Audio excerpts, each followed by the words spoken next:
Welcome back, friends and comrades. Very excited to talk about chapters 3 through 5 in Class Struggle, a political and philosophical history. So in this section of the text, we're looking at the question of the class struggle as a struggle for recognition. And we know that this idea of recognition comes out of Hegel in the phenomenology of spirit. And what's important about the concept of thinking class struggle as a struggle for recognition is to remember Marx's 1844, his early intervention in the philosophic and economic manuscripts of 1844, where what is put onto the table is the conception that one must overthrow capitalist society in a total sense so as to free the worker from his alienation, and an alienation that is both bodily, spiritual, and natural. In other words, revolution is thought as capable of restoring the very essence of the human being. And this is what is called the social revolution. So, in distinction to the political revolution, which would be advocating for parochial rights, for redistribution of resources, higher wages, things of that nature, the early Marx is thinking about revolution as a total emancipation of what is called a social revolution. So, in that regard, this idea implants itself within Marxism, and it is what distinguishes Marxism from Prodeunism, from Chartism, from utopian socialism, and all different variants of socialism at the time. And what that means is that because revolution is taking on the mutation, the transformation of the object of man, and the object of man can only be found at the root through an active revolutionary process, as we learn in the 1844 manuscripts. This is precisely where this concept of the struggle for recognition comes about. Because in Hegel's conception of the struggle for recognition, one develops an alterity of freedom through a mutual recognition struggle in this idea of the master-slave dialectic. Now, that master-slave dialectic is thought primarily in a binary logic as a primary contradiction in Marx and Engels throughout their early work. This is most evidenced in a Communist Manifesto, where they show that the class struggle at the time of 1848 reveals itself as split between a two-class theory, bourgeois, proletariat.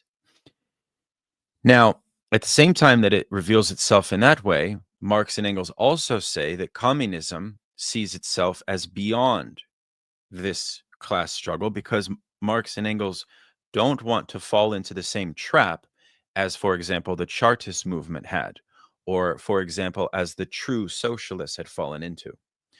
And this concept of the true socialists from Communist Manifesto is of extreme importance because it refers to this idea of anchoring the proletarian movement in an institutional body that would function almost like in Chartism as a corporatist body, right? Marx and Engels are very hesitant to do that, which is why you get that very famous phrase that is often mentioned by Marxists today, when Marx says that the task of communists is not to impose our principles onto existing movements, but also see the real existing movement of struggles as leading towards something that reflects communism itself.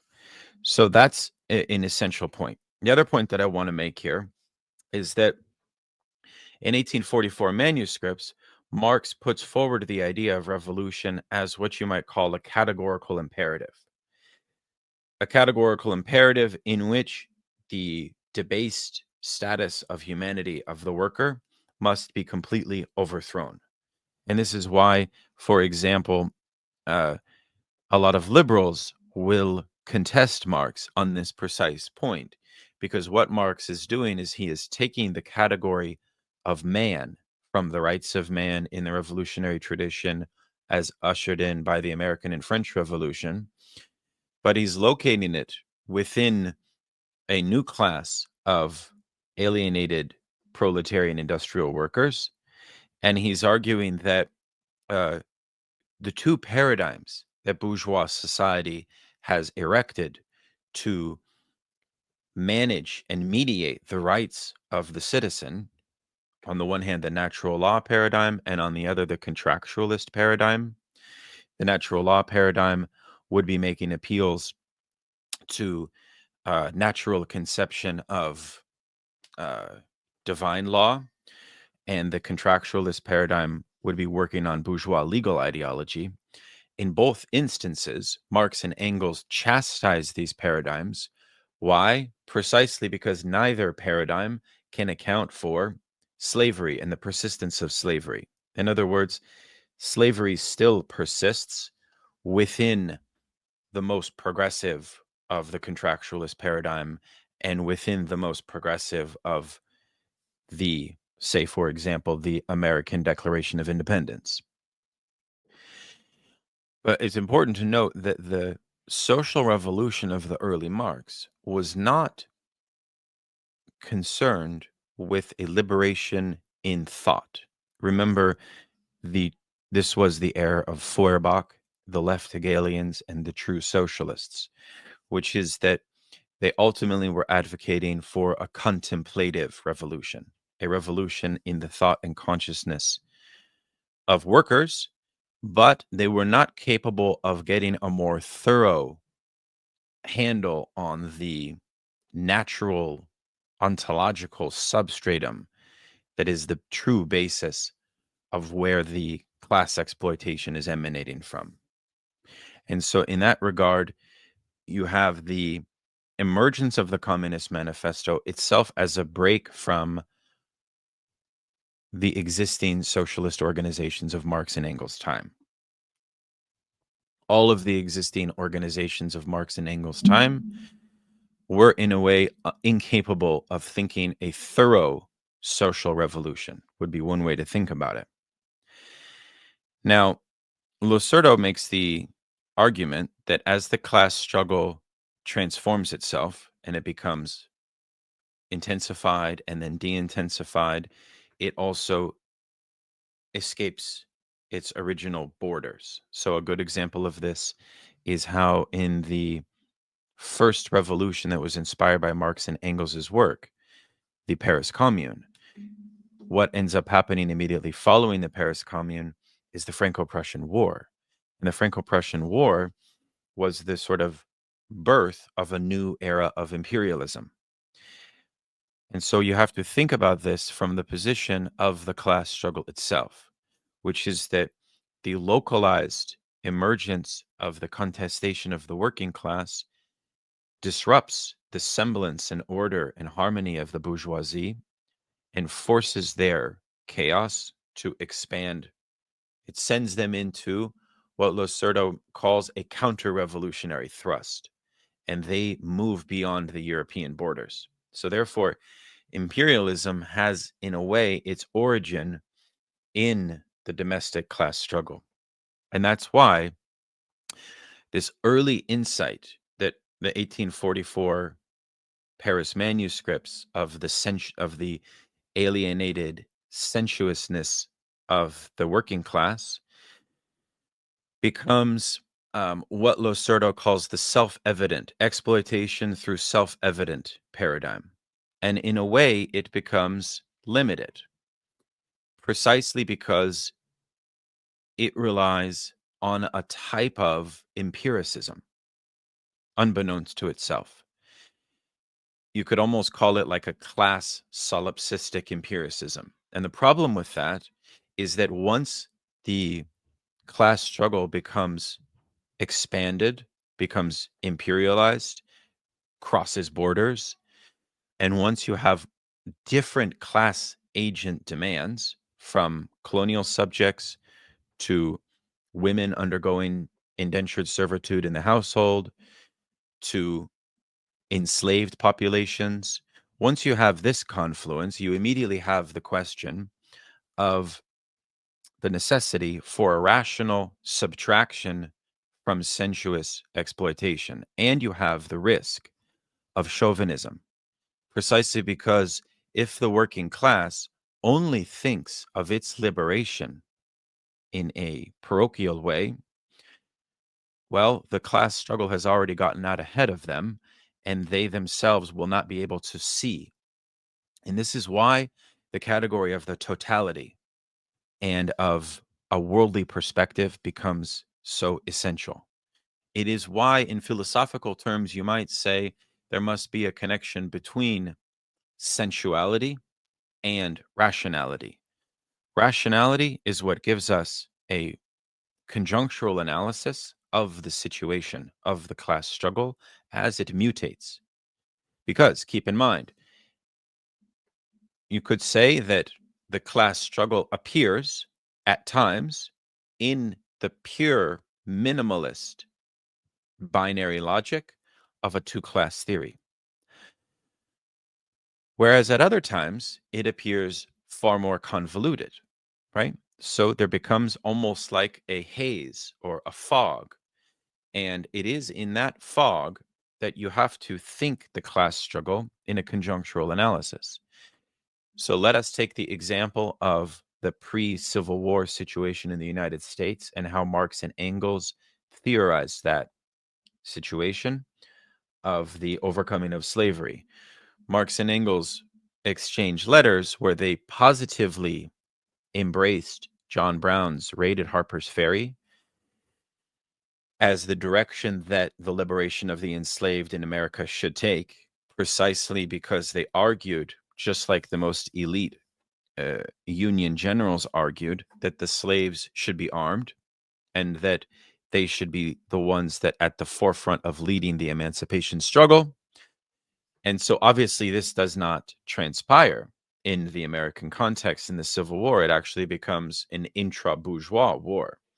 But still, nonetheless, Marx and Engels will follow it and they will still support it, precisely because they never want to move away from taking a stand on class struggles, even if those class struggles are internal to the bourgeoisie.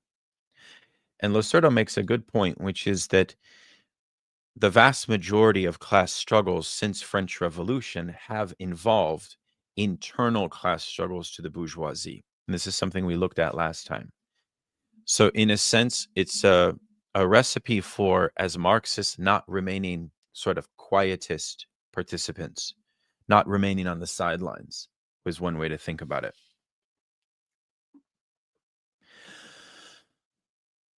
So why does the struggle for recognition and the universal concept of man blend into one?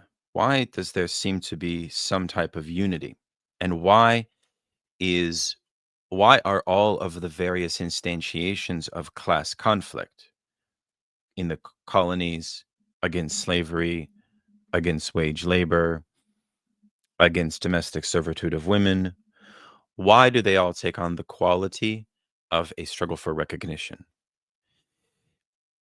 Here, we have to recognize that Marx makes an appeal not only to Hegel's phenomenology of spirit, but also to Hegel's science of logic, or the higher logic, in which we have developed two conceptions of judgment. One is what Hegel calls a simple negative judgment, and the other is a negative infinite judgment. So these are two forms of negation. The first one, the simple negative judgment, negates a specific predicate of the subject, whereas the second, the negative infinite judgment, negates the subject as such. So, for example, you could think about this vis-a-vis crime. There are some crimes, say, for example, getting your car broken into, which do not breach your status as a citizen. They do not violate you at a subjective level. They rather violate a particular predicate, right? Which is this case, a car that you own or that you rent or that you are borrowing, right? So you see, class struggles do not, and this I think is essential, qualify in the first bucket of a simple negative judgment, where it would just be a negation of a particular predicate. If we thought that about class struggle, then it would make sense for us to adopt a liberal outlook, precisely because class struggles could be remediated by more income, by social insurance, by improving quality of life, right? Through policy. That would be conceiving of the negation operation as a simple negative judgment. But in capitalist society, exploitation disrupts man at the level of a negation of an infinite quality. And that is why you have the conception of recognition. And the conception of recognition, importantly, what you have to understand about it is that it transcends existing legal and natural law paradigms for achieving recognition, right? Those would be paradigms that would fulfill recognition at a predicate level, at a particular level. The Marxist theory of revolution, building off of Hegel's theory of recognition, is concerned with the restoration of a total emancipation. And in that regard, the struggle for recognition entails the development and the demand for a new need, for the overthrow of oppression. And keep this in mind as well. Marx and Engels posit that the class struggle can take on a binary logic of a primary contradiction between bourgeoisie and proletariat, as I mentioned. But they also say that overlaying class conflict are relations between oppressed and oppressor, right? So there is also a kind of higher level logic that you could associate with the residue of forms of slavery that permeate the different subject positions, from colonial to the status of women and unpaid labor to the status of the wage laborer as such. In that regard, the struggle for recognition is one that sees and must see the category of man as operative. And this is why Althusser, the great French Marxist thinker, becomes criticized by Losurdo, precisely because anti-humanism is removing the radicality of this status of man as the object of that which social revolution is geared towards, right? So this is something that we will discuss in our back and forth with the group, the extent to which Althusser and Losurdo actually may surprisingly share quite a lot in common, or the extent to which Losurdo's criticism of Althusser remains very sound and very true. Another thing I wanted to state is that we get a definition of revolutionary class consciousness that emerges at a moment in Marx's thought at which it's not a break from the early Marx, as Althusser posits. And you remember this idea of the epistemological break is basically that Marx is a Feuerbachian. He's still trapped within a left Hegelian way of thinking about liberation until about 1845 in the theses on Feuerbach. So therefore, all of these insights into the social revolution that I've tried to articulate are largely pre-Marxist, right? They're unformed theories of revolution. However, Losurdo makes an interesting point, in which is that, yeah, the novelty of revolutionary class consciousness itself must contain both a commitment to this radical humanist wager of the abolition of society so that the alienation of the proletariat can undergo a transformation. But in order for that to have any strategic success, there must be a rational mediation as well. So it cannot be a chauvinistic or solipsistic move where it's only like the benefit of workers. that is at stake. Losurdo tries to show that every time Marx and Engels posit a binary class theory, the class struggle ends up mutating and reappearing in a far-off land or in another domain. And so each time you move away from conceiving of class struggle in a conjunctural or in a multiple form or valence, you actually perform what I would consider to be chauvinism, but you also perform, you sort of shoot yourself in the foot. You shoot yourself in the foot.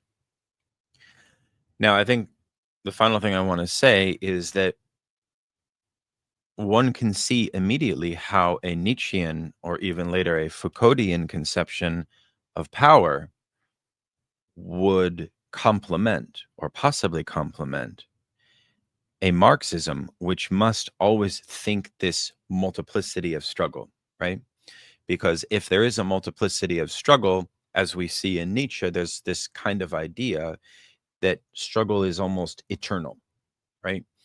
And therefore there is kind of no dialectical mediation with struggle, that contradictions are interminable in a certain way.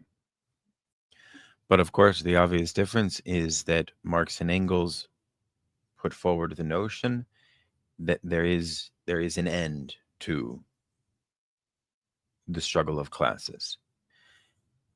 The question is the strategy by which that is to take.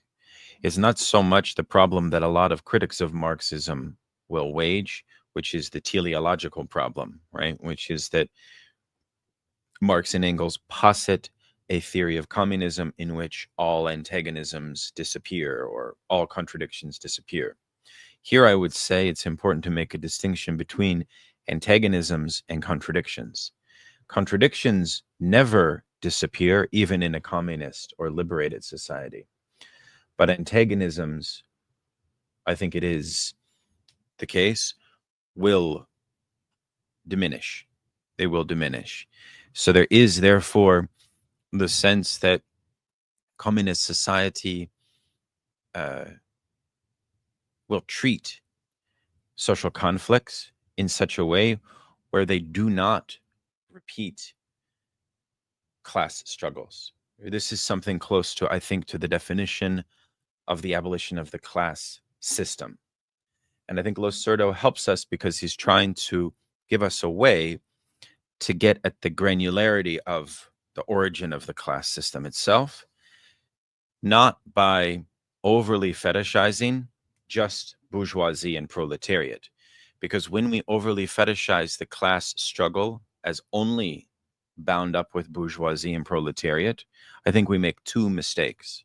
The first mistake is we risk apolitical quietism on struggles involving imperialism, for example, or struggles involving feminist issues, for example, precisely because we are waiting for more dignified struggles, more peer struggles to appear that would be in line with our conception, as Marx supposedly teaches us, that class struggle is only between two classes. In reality, just to repeat, the claim is that at times the capitalist system will make appear a two-class or binary logic, whereas for most of the time, there's class struggles that persist, that go on, which do not take on the binary logic.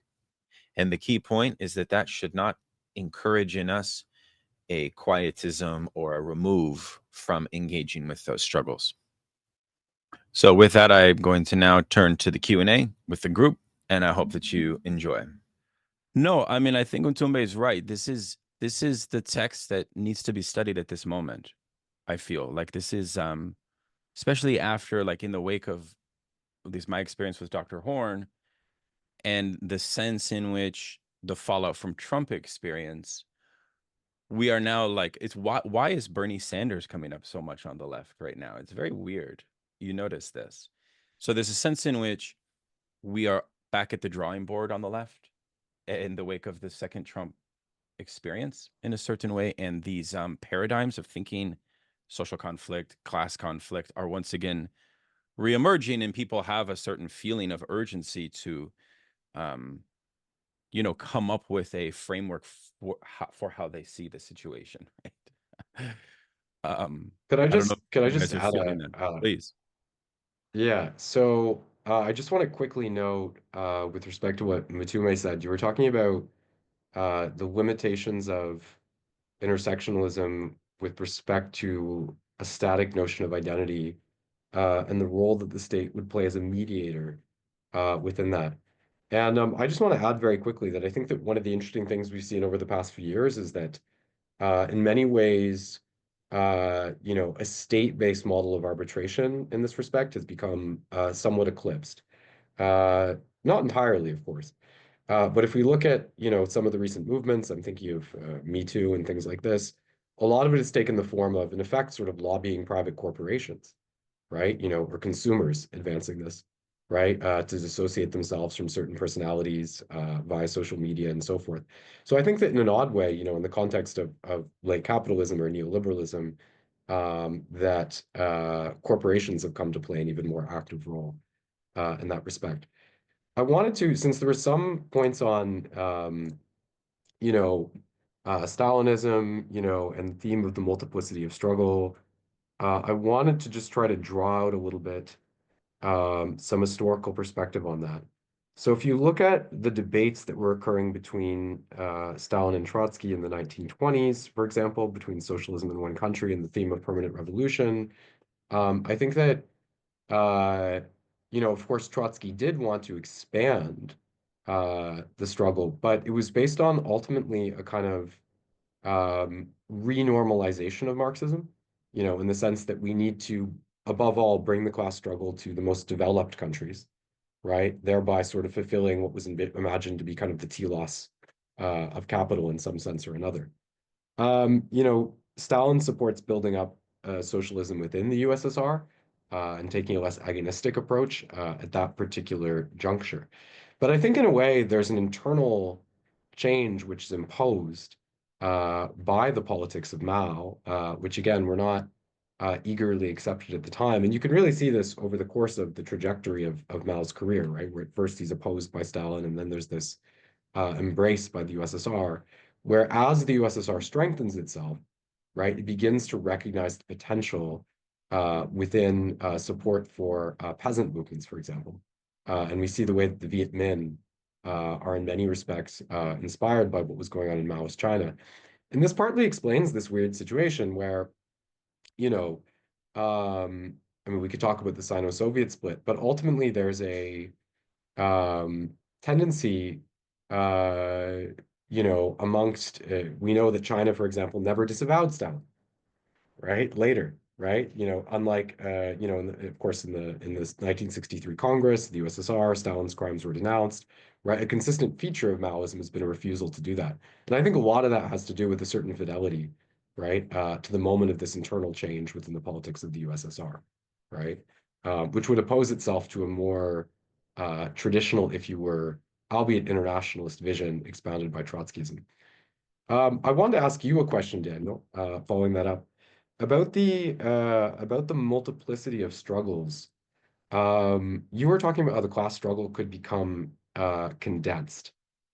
Um, and here we might here we might find a certain difference with Althusser, right? Because in the theory of overdetermination, right, it is precisely the diffusion of contradiction which makes places most prone to revolution. And I wanted you to elaborate on that a little bit, also because it's not something maybe I was sufficiently sensitive to when I read through the text. But I think you were saying that in the moment of the 1840s, that there was a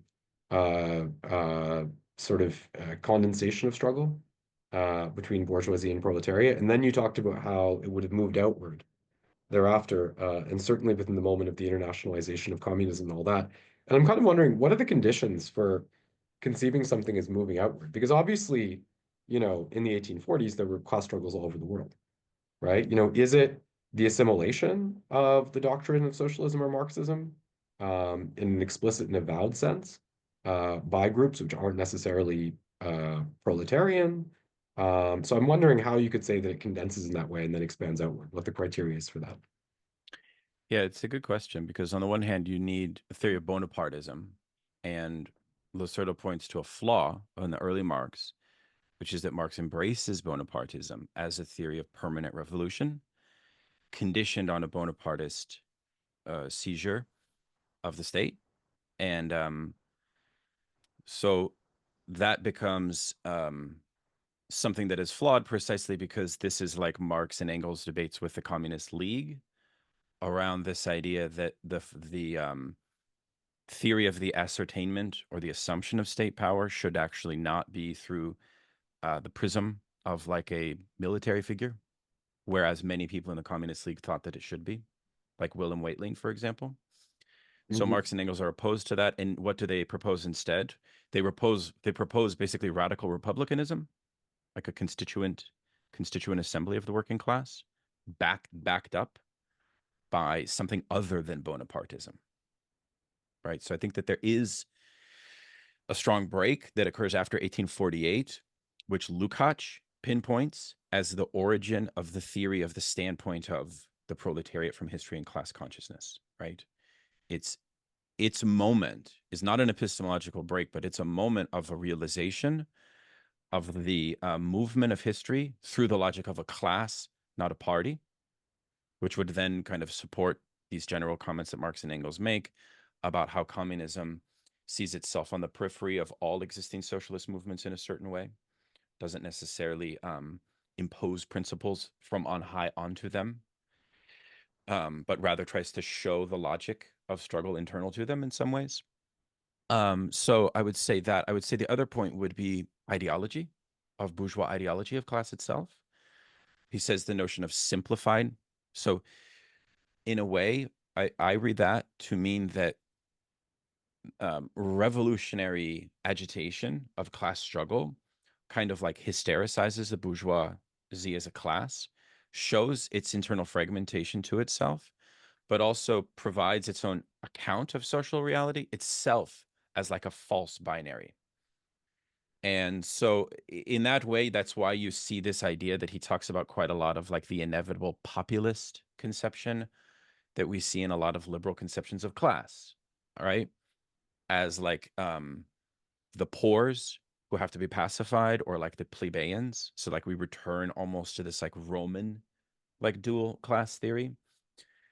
And so there's that point. And then I would say, third, these moments of this kind of like hot condensation of overlapping contradictions from the standpoint of revolutionary consciousness, it can be ascertained based on like the social positionality of the subject, of the revolutionary subject, of the proletariat.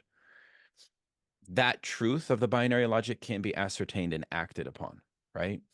And what that means is a theory of what proletarianization does, right? Proletarianization, which then requires like this combination of both this rationalist and centralist theory, right?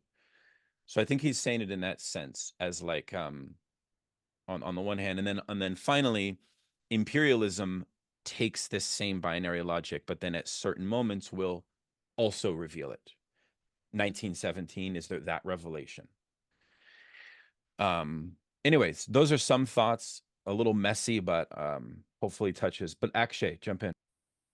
Yeah, it's sort of, it was when you said populism, and I think that really rings true, but it's sort of, I mean, if I'm thinking about all of these French people, like it's sort of it's the category of the people that's somehow like got sort of put into question marks, or like there's various mediations that sort of lead to the coalition of someone who can enunciate the people at a particular time, at a particular place, and it always turns out to be, limited and contingent and not tending towards this kind of universality.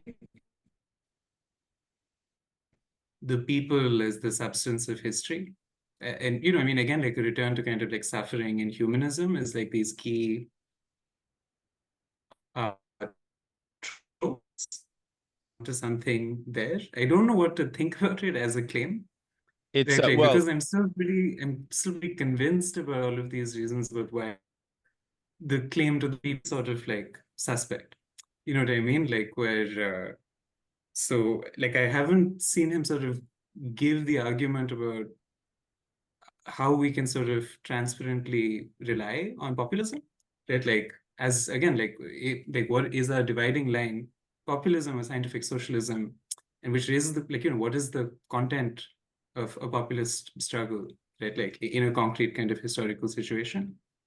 Um, so yeah, yeah, sorry, it's inconclusive, but no, I it's think good. we're It's on to very things. good. It's very good. I mean, I'm thinking here of the 18th of Brumaire and how Louis Bonaparte is portrayed as condensing a new definition of the people that the bourgeoisie was incapable of doing. That's the key point of the Bonapartist figure. He's a figure of restoration to resolve the impasses and the fragmentation of bourgeoisie, but for their interests, for the preservation of their interests. But the Bonapartist comes from outside of bourgeoisie. It's not produced from inside. FDR, Trump, right? It's always this outsider who comes to ultimately portray this new assemblage of the people that's contradictory in its appearance and contradictory in its interests, like it unites contradictory interest groups through various ideological mechanisms as well, but in order to preserve the existing order. Aramis, welcome. How are you? Please jump in. Hi, I'm well. I wanted to kind of change topics, and I really was interested in this one portion of the reading. I think it was on page 63, where Losurdo, and then he quotes Marx as talking about how even the capitalists themselves are alienated in a way from their humanity, and that by the workers getting better working conditions and shorter hours, the capitalist actually liberates himself in a small part in that he doesn't have to exploit the worker as much and he can get a little culture. I had never really reflected on that much, and I thought that was very interesting. And then another thing that I thought was interesting was in another section on the Civil War, in the part about the Civil War, when Marx is so adamant about the North's perspective, he is quoted as saying that he wants free labor to be protected from the tyranny of the slavery. And so I thought that that was interesting. Maybe he's being tactical in that respect there. Yeah, that's good.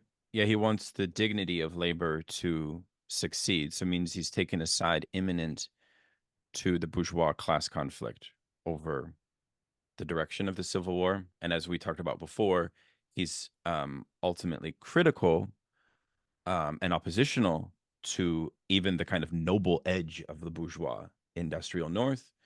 But he's making a wager, as I think we talked about last time, on the implicit claim that the freeing of the slaves will induct them, could possibly, although we know that it didn't, into the proletariat in certain ways. So there's a certain implicit teleology, as we talked about last time.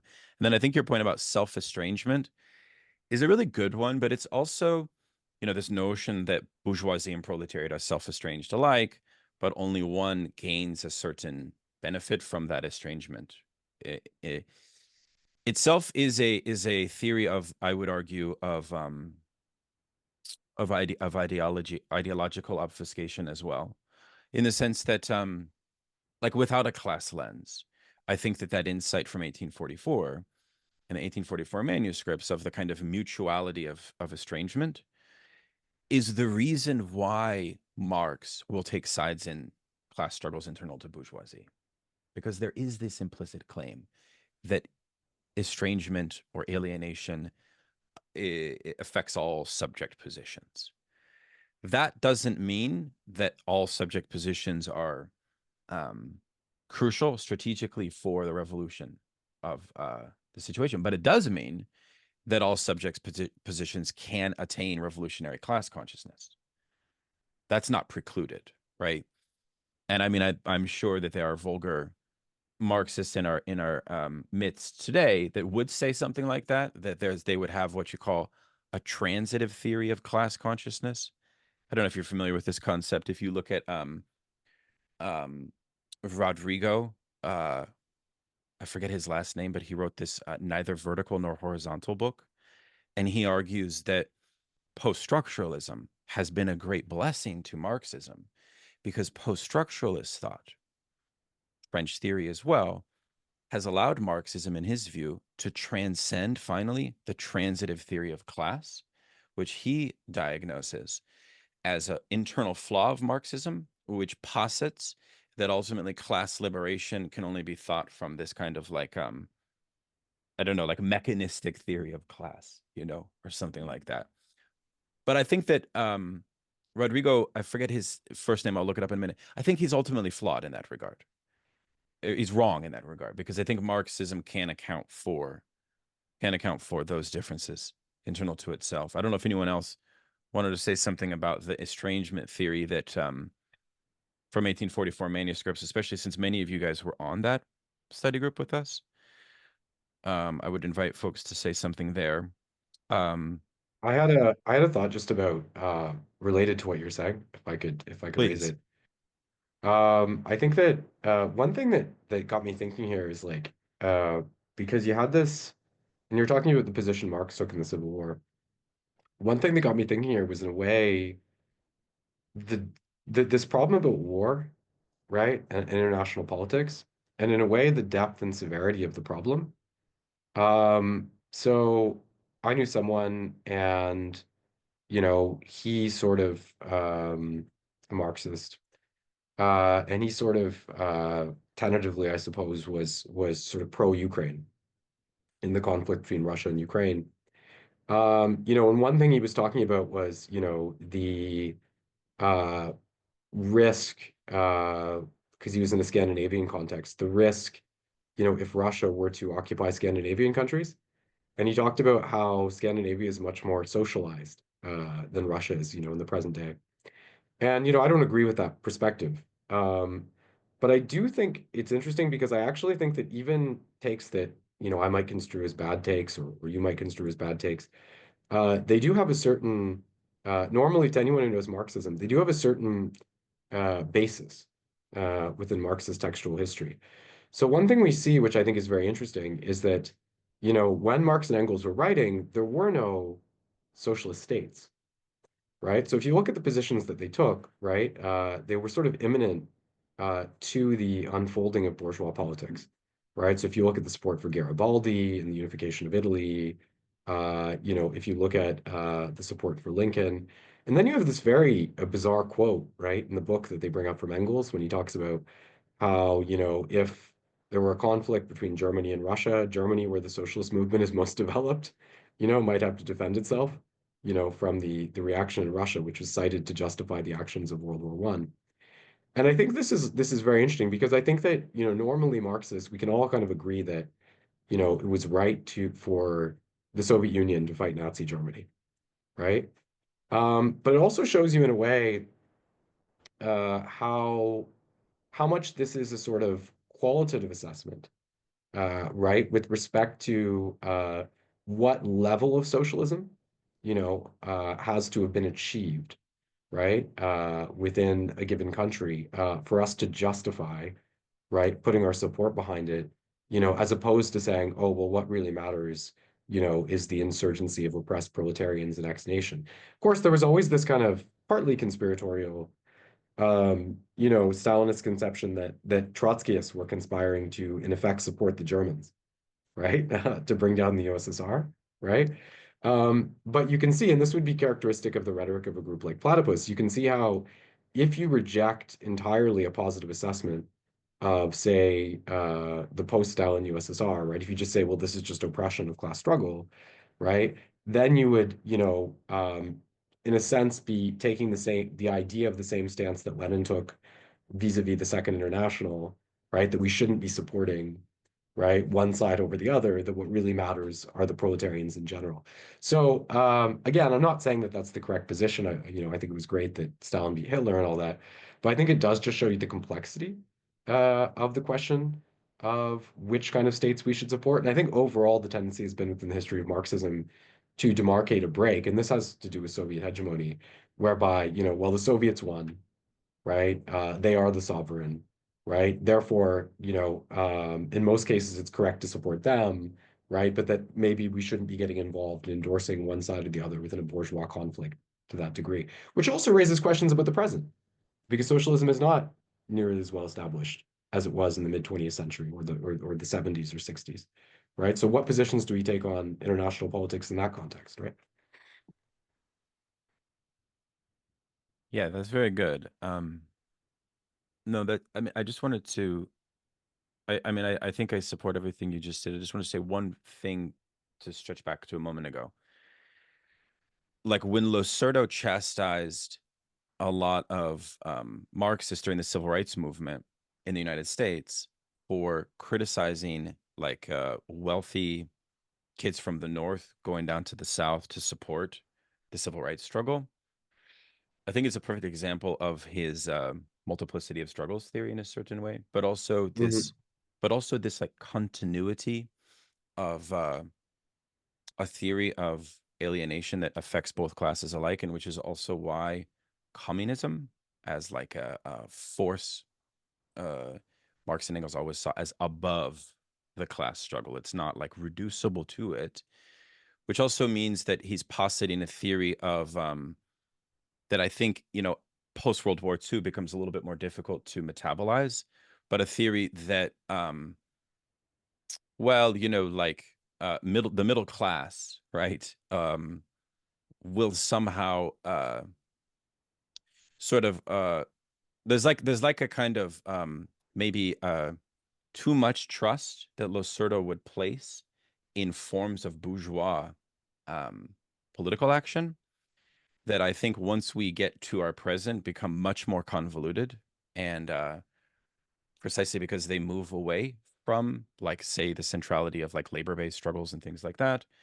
So like back to the point that Connor made about the three class positions shared by this woman as the example, like what does that mean in the wake of like standpoint theory and like how liberal academia has taken Lukács's standpoint theory and done what they've done with it?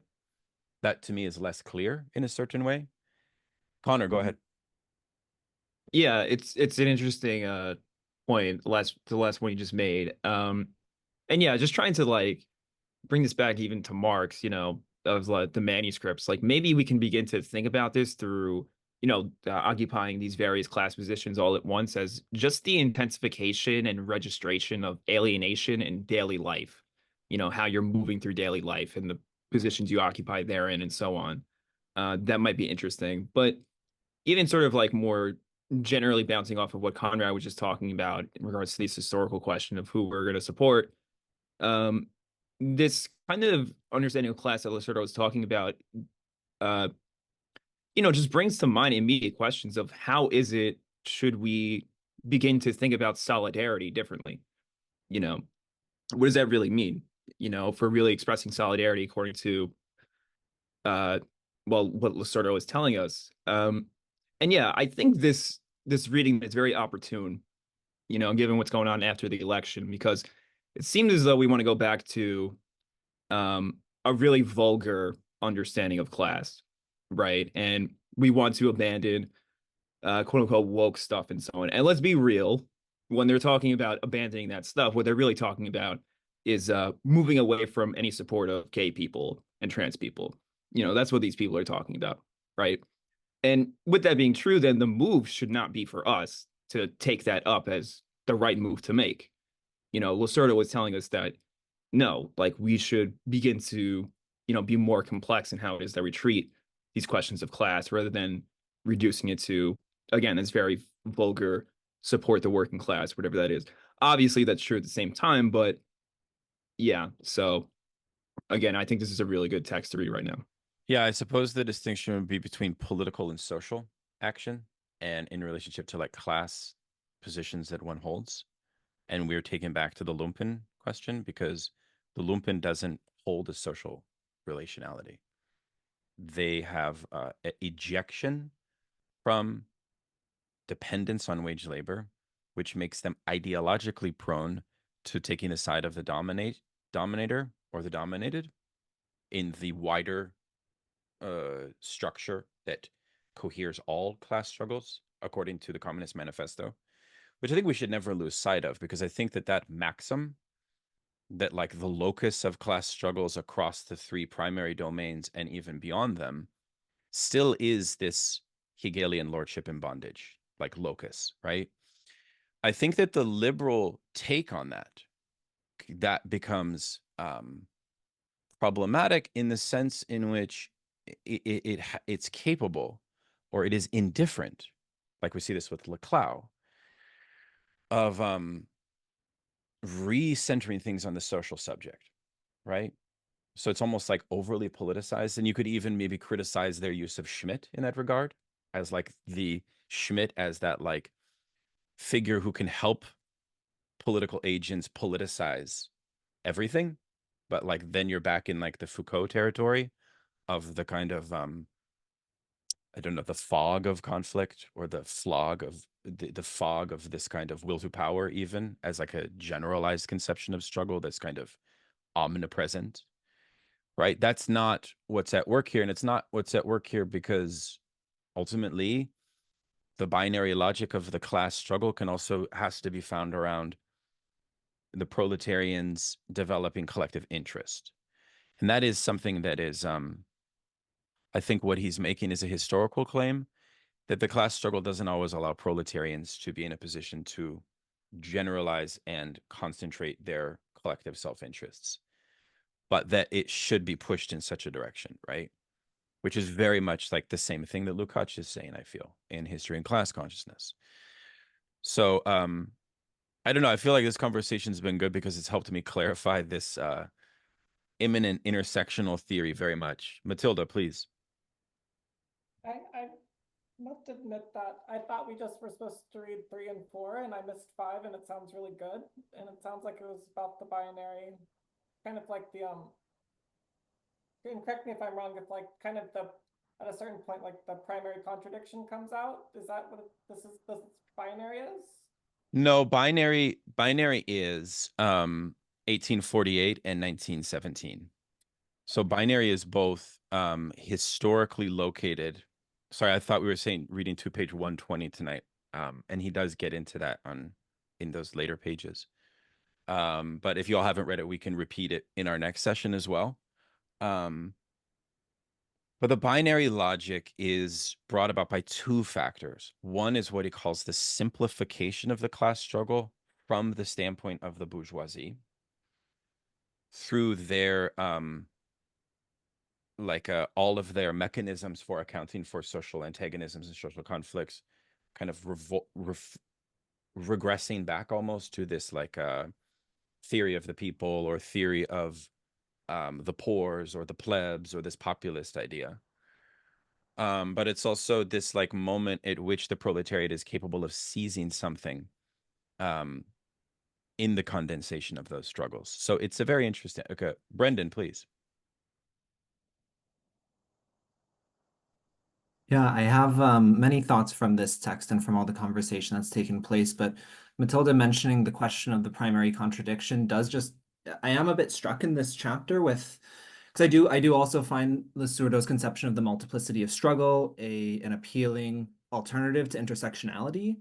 But I do find, I guess sometimes I'm not quite sure it's not resolved in maybe as tight of a bow as I would like it to be. And I do think I'm surprised in this piece that he's not drawing in this book so far. I don't think he's mentioned Mao at all. He hasn't mentioned either Mao or Lenin, who both made, important theoretical contributions to the theory of class struggle and practical contributions. I think especially in terms of, like, I think of Mao and kind of the era of new democracy and the need to work across different, across different class formations in this context of war against the Japanese. It just seems like there is this like kind of there's like fertile terrain to draw on this idea of overcoming a binary conception of class struggle in, both in Russia and China. So I am a bit surprised by that, because I think that one of the things for me that's always been one of the weak points of intersectionality is in most iterations it has a kind of poor conception of the social totality, and is thus not, and as a result, I think is not really often able to highlight isn't able to orient us towards a primary contradiction where we should be orienting struggles towards.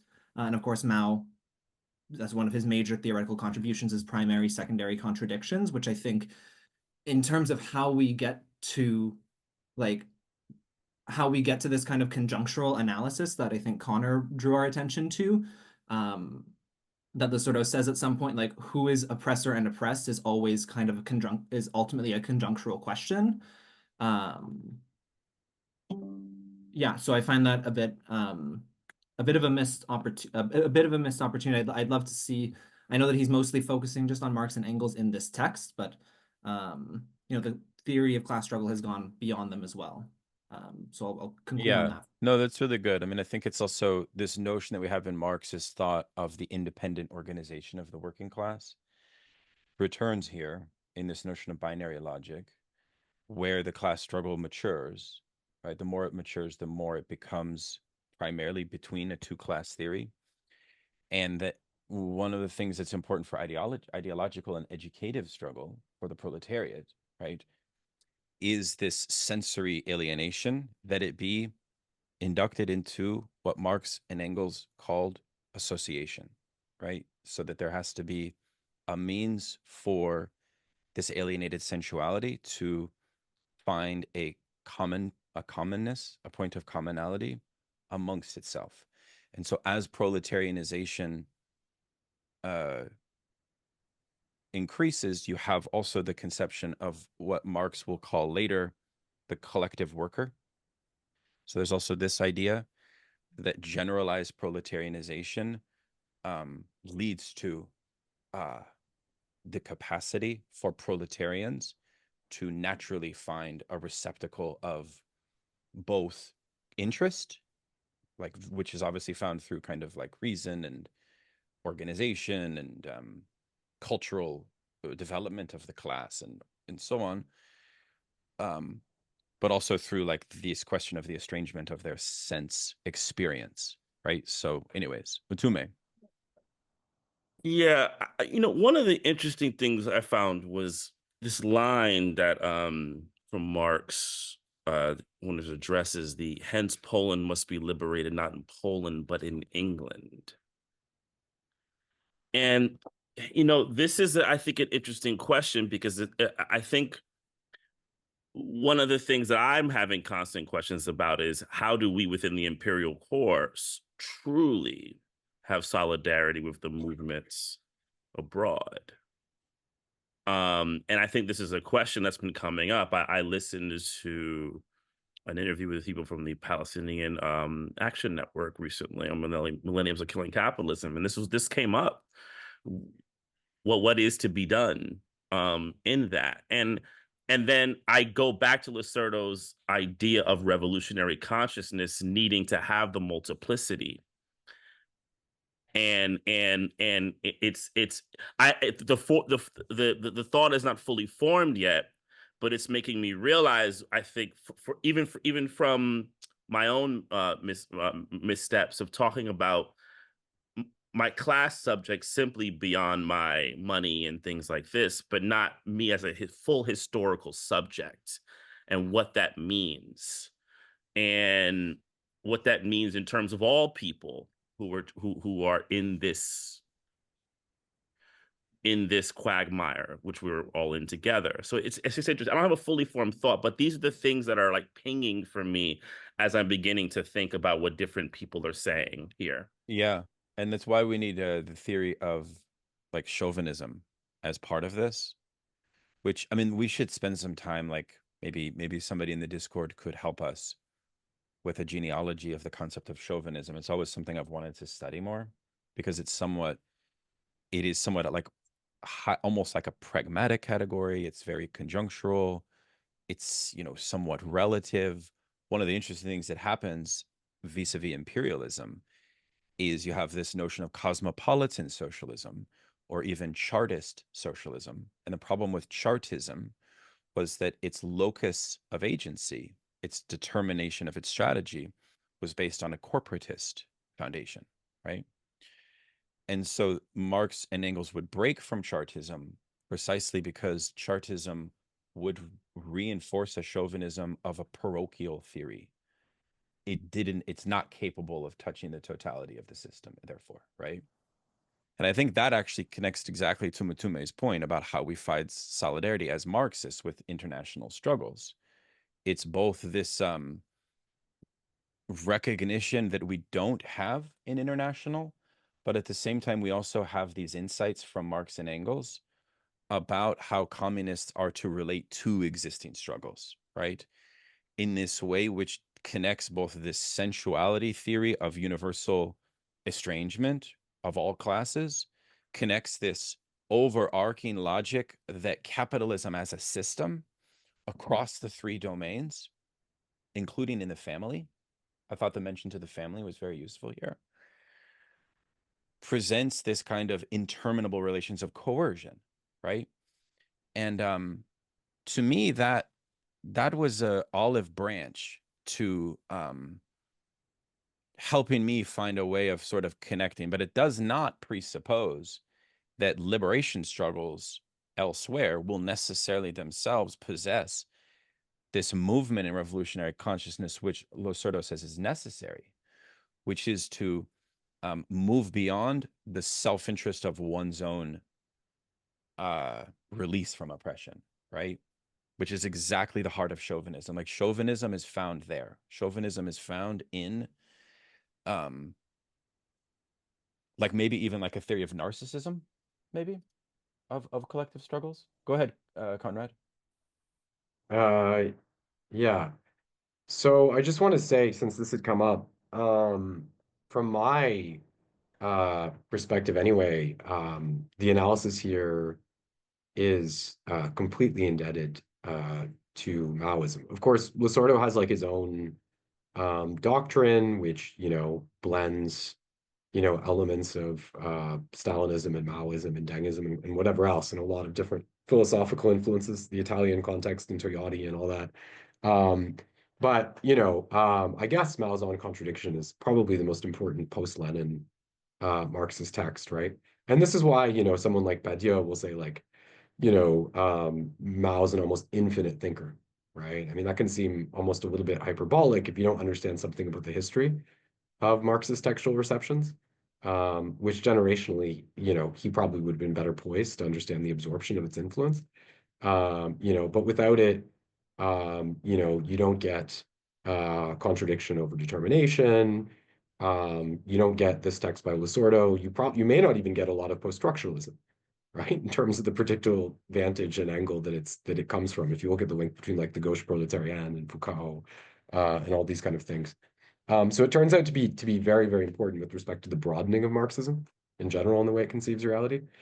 About different class struggles, one thing I think that's very hard and maybe even very painful in a way, is the realization that, for all these moments of, and we've been using different terms here, and I'm going to discuss and try to clarify that in a minute, but whether we call it primary contradiction or conjuncture or binary or whatever, one of the things I think is very hard is that when you realize that most of the time there is no obvious solution which presents itself.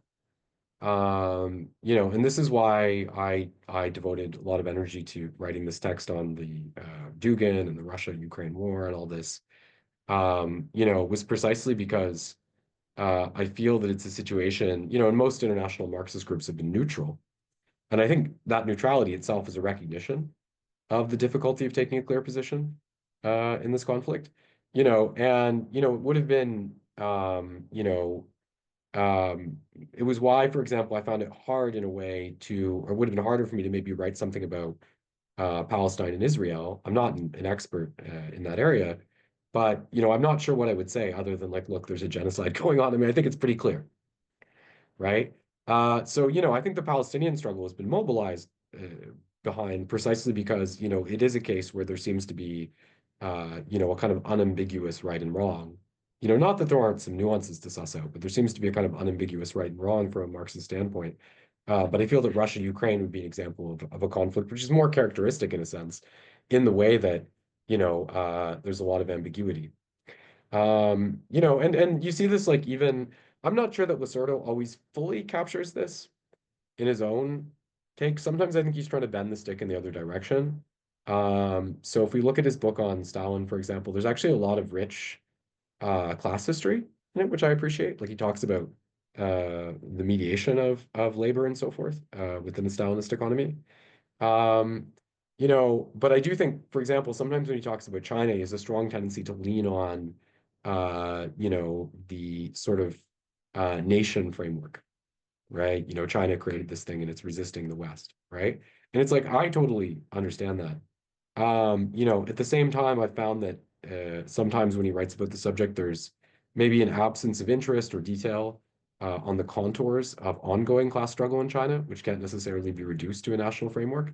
So, of course, China has like, I think, 280 million sort of manual workers now, the largest in history in any given country, and there's a lot of different labor actions and all that. So I do think you have to try to examine the different aspects of this question, right? And of course, like it would be any instability in China is almost surely likely to be exploited by the West, right? To try to install, a sort of dispensation that would probably be less favorable to the majority of the population. At the same time, we can't totally distance ourselves from the question of bourgeoisie and proletariat and so forth. But I wanted to ask you a question about when you're talking about binary. So when you were referring to this, and someone before they said primary contradiction versus binary. I mean, when you were talking about binary, one thing you said was it's when the class struggle matures, and you referred to bourgeoisie proletariat. But I think one difference here, when we talk about primary contradiction is always situational in such a way that, so Mao says that fighting the Japanese, for example, right, and resisting this sort of horrific form of imperial aggression is the primary contradiction right now. So that's not a bourgeoisie proletariat conflict. So in the theory of primary contradiction, it needn't, it's what in that current situation, right, is most necessary to advance the cause of Marxism, or I don't know, maybe to lead us ultimately to a position in which the more mature process you're describing would occur. But I'm just wondering, so you're looking at the text, so binary there has to be a bourgeoisie proletariat thing, or how does that work?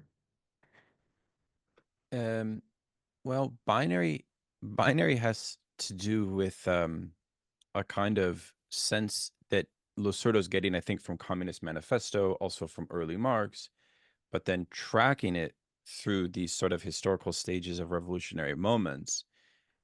1848 Paris Commune, 1917 in particular, although there's other moments that are equally significant, arguably, in which you have the capacity for that relation of oppressor-oppressed or of dominator-dominated to be revealed or something like this, like that it becomes legible in the class struggle.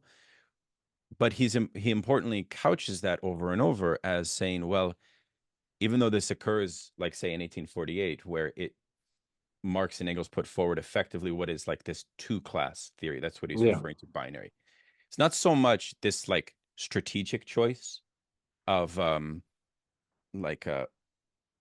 don't know, focusing on imperialism as the sort of privileged strategic site where socialist agitation must occur. It's more that the way of the appearance of the class struggle itself, and that is conditioned by a theory of proletarianization or something like this. So it's also sort of, and he has several references to Marx's Capital in that regard, like even the late Marx. So I don't know, like we can revisit this, but I don't think that we should construe the binary theory here with primary contradiction. The binary theory is also where he's wanting to point out the question of chauvinism and parochialism, right? Because ultimately what Lassalle and Proudhon are conceiving of the social question and the social revolution, he's also saying that they too are wanting to reduce it into a binary logic, right? But then that's limited. So Losurdo's not necessarily endorsing it. He's saying that the class struggle coalesces to these moments, but even an achievement or a partial achievement in the face of those moments can never lose sight of the what is beyond them. So they are like concentrated, but also maybe localized. So yeah, maybe that helps. Matilda, jump in. Yeah, I'm not sure how relevant this is, but like in some of the Engels letters on ideology, he talks about how like the economic forces only like really show themselves at times of like crisis, and it seems like it's related to like the business cycle when like the economic forces are generally and most times like translated into the different ideological spheres and like they're not immediately legible. However, like in times of economic crisis, it seems like he's usually talking about like when overproduction's happening, there's like an economic depression or something, it becomes like extremely evident. I could also read a little section on it. Yeah. It might be helpful for us here.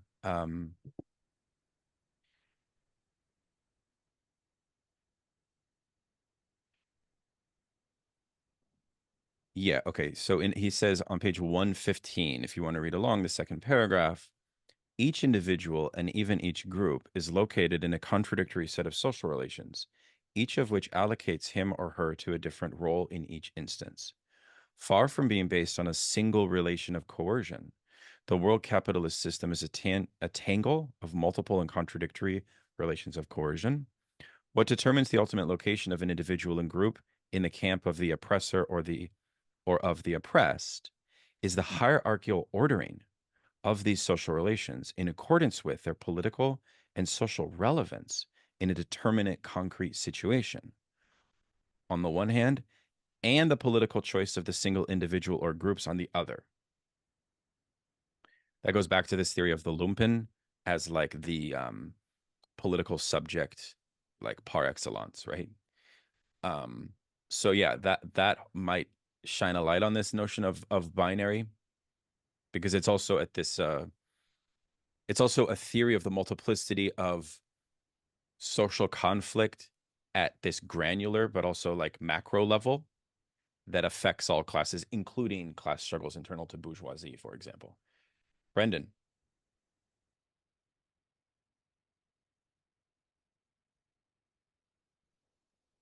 Sorry about that. Yeah, so I wanted to return actually to what Ntume was saying earlier about that choice quote of the liberation of Poland and its relation to the English working class. Because that's been to me one of the most fascinating things about this book is the way that he weaves like kind of what we might consider national labor struggles and international struggles so kind of seamlessly together. And in terms of your question about like how we make that happen, I want to return to a quote that I did bring it up in the last one, but I just think it's one of my favorite quotes in this whole rich text so far, and the quote is on page 9. And he explains that this is where he's delineating between like the way that Marx talked about oppressed nations as such, and then he talked about in the oppressor nations, he talked about the proletariat and made a sharper delineation in terms of which class was a kind of revolutionary subject. So on page 9, he says, while the oppressed nation was enjoined to wage its struggle on the widest possible national basis, the task of the proletariat in the oppressor nation was to nurture its antagonism towards the ruling class, thereby furthering their own human emancipation and, at the same time, contributing to the emancipation of the oppressed nation. So I love that quote. I think it just speaks so clearly and poignantly to the importance, to the role of internationalist revolutionaries in the oppressed countries. But at the same time, like I think it doesn't, of course, like it's not the case that any struggle against the ruling class in an oppressor country is inherently going to be internationalist, right? Like that's something that parties, organizations need to make that happen. That's not necessarily the case. And so I think in terms of how to ensure that one's struggle against your ruling class is internationalist and is contributing to solidarity, I think it does come back to the question of like support for other Yeah. counter forces, counter powers at the world level. And so this kind of takes us back to Conrad, you were talking earlier about the way that, you know, in the post-World War II period, of course, world socialism was in a better position, at least in the sense that there were more explicitly socialist countries internationally that could provide various levels of support to liberation movements. And then today, when that's no longer the case, it might feel a bit less clear, like how we should orient ourselves to the international situation. I Yeah. think Losurdo does give us some answers to that, though, in terms of, and you know, I think of his in the Western Marxism book, he talks a lot about the post-World War II period as being a period of world anti-colonial revolution.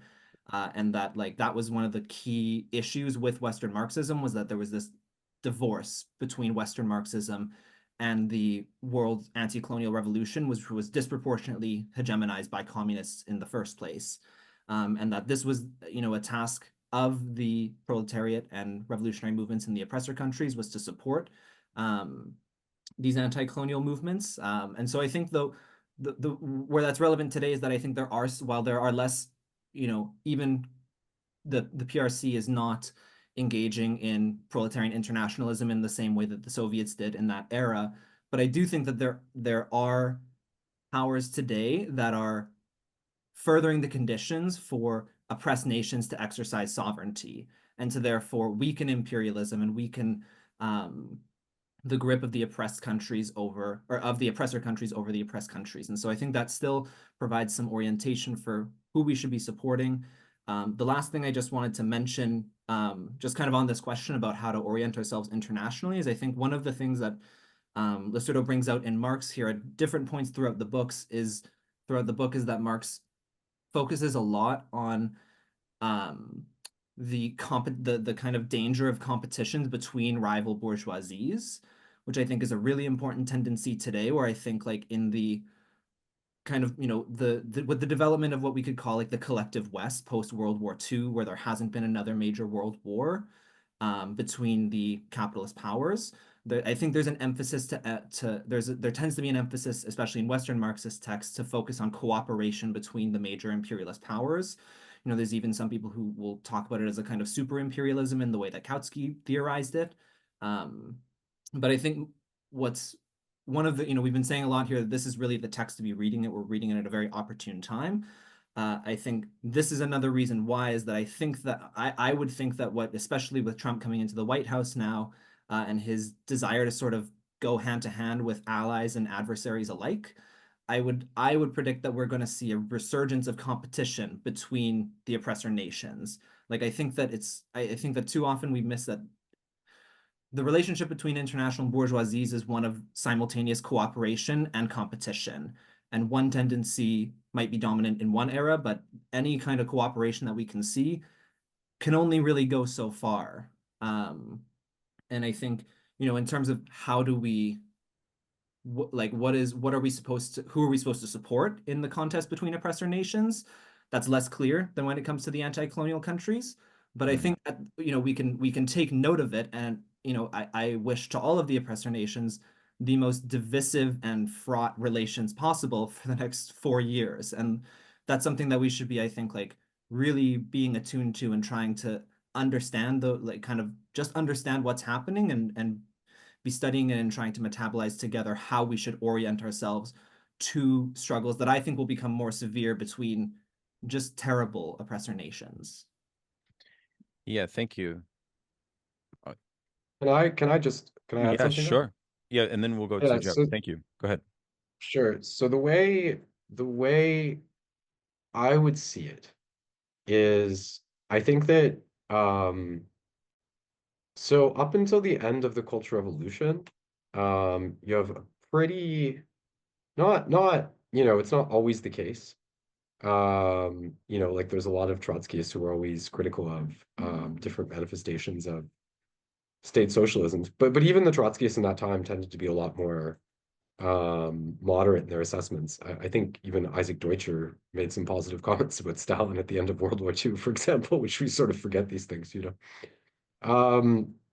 But after not basically after the end of the Cultural Revolution, there's a strong tendency within Western Marxism to retreat from the international scene. And to with the sort of weakening of state socialist projects and their sort of lofty aspirations, to uh, essentially argue for a kind of primacy of the bourgeois proletariat contradiction. And you see this and by the way, I have to mention when I say this that when we say Western Marxism, it's like not all Marxists in the West are Western Marxism or adhere to this line. So if we look at Perry Anderson, right, I think that would be considered like the turn toward a kind of Trotskyist politics within what we term Western Marxism. That'd be characteristic of New Left Review and things like this. But still today, if you read like Monthly Review, like John Bellamy Foster just published this big article, like the forgetting of the denial of imperialism, within Marxism. I don't know if you read that article, but he made a big statement at the front of it. It's in the new issue of Monthly Review. And he said that the debate over imperialism now has become more divisive than at any point since World War One, in terms of the position of Marxists. So I think we see this being a very, very major issue. And I think, in the West, these various international conflicts have really pushed that to the forefront as a point. But with respect to, and of course, if you look at a group like Platypus, this is like very extreme, right, in terms of like the denial of the validity of any of these international struggles. But with Right. respect to that, and in terms of how I would see it, I think that what we really have to see, one of the things that I was in a debate, of course, on X the other day, and one of the things that really bugs me about, the dismissals of state socialism is it's like I feel like the argument loses either way. Because if you approach it from the standpoint of, well, these are like legitimate socialist projects, well, then of course you would be supportive. If you go the other way, if you say, well, these aren't legitimate socialism or whatever, the argument, in a sense, it even fails by that criteria. Because the problem is, and actually there was a passage in Class Struggle where I think he points out that when Marx writes about India, he gives us two different possibilities. And one of them, and it speaks to the way that people didn't know how imperialism was going to go in that time. So he gives us two possibilities. So one of them is that India becomes proletarianized, right? The other one is that India achieves, the Hindus rise up, right? And we can assume as a precondition to proletarianization, right? So that's what Marx is kind of indicating there is he's not sure at that point if proletarianization can be realized within a colonial yoke, right? Now, if we look at the actual progression of imperialism, and this is noted by Lenin, that does not happen, right? So if you look at, successful modernization projects, right? The most successful modernization projects of the 20th century were the Soviet Union and the People's Republic of China. So the problem is that even if you look at it from this standpoint of like, pardon me, it was sick. Even if you look at it from the standpoint of this is just state capitalism or whatever, like it's like that would still be a requirement of getting things to the point, right? Where you have, this vocalization of conflict between bourgeoisie and proletariat, precisely because imperialism does not raise up the level, right? This is Samir Amin's point about delinking, right? It's not the case that, a rising tide raises all ships, right? Like the wealth of the West is incumbent, upon the deprivation and kind of extractivism practiced within the periphery. So the way I would see it, from my standpoint anyway, is that I think that, in much the same way that Marx looked at the Civil War and he supported Lincoln because, and he said it, you have to liquidate the slave owning system before you can get this vocalization of contradiction between bourgeoisie and proletariat. In a way, he was right, because look at the New Deal and so on. Maybe it wasn't exactly what Marx would have hoped for, but you did see this big surge in the power of American labor, right? The way I would see it is that, one of the big reasons to support these anti-imperialist movements is because even from an economistic, that state capitalism sort of standpoint, It's actually the way that that's achieved. So I give you an example in Israel and Palestine. If you look at like the first unions that were formed in Israel, they were like only Jewish unions, and people who hired Palestinians, the people would come around and they would beat them up, right? And sort of try to expel them. Now, if you look at the situation of organized labor today, there are Palestinian workers who enter Israel. They typically make less money, right? They're very marginalized within labor. And though there were some ambiguous court decisions about this, it's been more or less illegal for them to unionize. So you see the way that the actual development of Palestinian labor, right, is extremely trammeled up, right, by the operation of the Israeli state. And this is why you can't just say, and I know, like, again, I'm responding here also to someone like Catron who will say, let's just focus on Palestinian labor. You can't just focus on the sort of spontaneous or economistic aspect. You also have to situate it within a political context and ask yourself what political conditions need to be achieved for that to come about. And again, I think even that can be instructive when we're looking at, Eastern Europe, right? Because I don't want to simplify too much.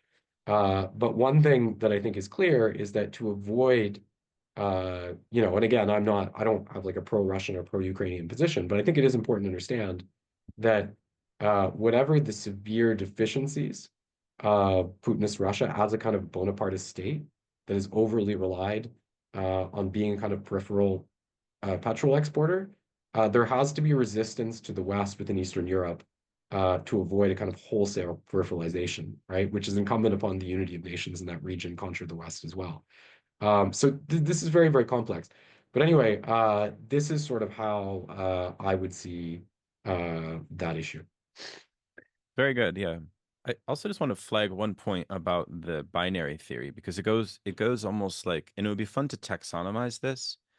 And even if somebody would be willing to create sort of like an encyclopedia of terms that this text brings out that might be useful as a reference point, because there is this kind of strange movement of the kind of like a contraction in the struggle, whereby why is it that what immediately follows the Paris Commune, like the first seizure of proletarian victory, albeit for a temporary period, is a retrenchment, but a continuation of revolution, but taken through the Paris Commune, the working class's success, planted the seed for World War I, because the next movement was the continuation of that revolutionary struggle on behalf of the bourgeoisie as what Losurdo calls counter-revolution, expanded to the nation international arena, right? That's like the continuation of imperialism. And then the condition of imperialism